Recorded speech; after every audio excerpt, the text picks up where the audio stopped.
আসসালামু আলাইকুম ওয়া রাহমাতুল্লাহি ওয়া বারাকাতুহু। আলহামদুলিল্লাহ, আল্লাহ পাকের শুকরিয়া যে আল্লাহ পাক আমাদেরকে রমজানের রমজান শেষ করে 21 রমজানের দিকে আল্লাহ পাক আমাদেরকে আমাদের হায়াতকে দীর্ঘায়িত করে দিয়েছেন। আলহামদুলিল্লাহ, আমাদের কাছে অনেক ভাই জানতে চেয়েছেন যে আমরা কিভাবে শবে কদর এর রাতটা অর্জন করতে পারবো, অর্থাৎ এর রাতটা আমাদের জীবনে আমরা নেকিটা অর্জন করতে পারবো। কোরআন হাদিস থেকে সুন্দর একটি রুটিন বলে দিলে যেটা আমাদের জন্য সুন্দর হবে, ওই জন্য আজকে আমাদের এই লাইভের মধ্যে আসা। ওলামায়ে কেরামগণ বলেন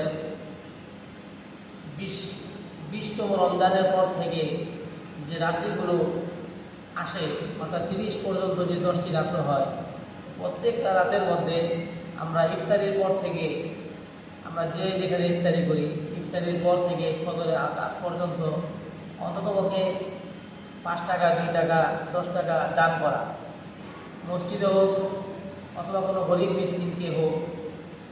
আলহামদুলিল্লাহ, প্রত্যেক মসজিদের মধ্যে দান বাক্স থাকে।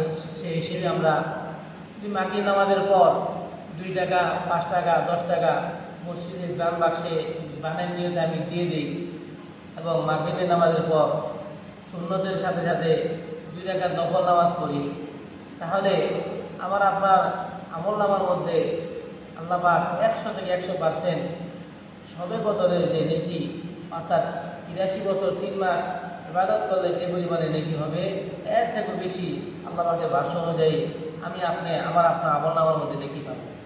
যদি আমরা এই দিক নির্দেশনা ফলো করতে পারি, আশা করি আলহামদুলিল্লাহ আমরা প্রত্যেকেই শবে কদর পাবো এবং আমার আপনার আমলের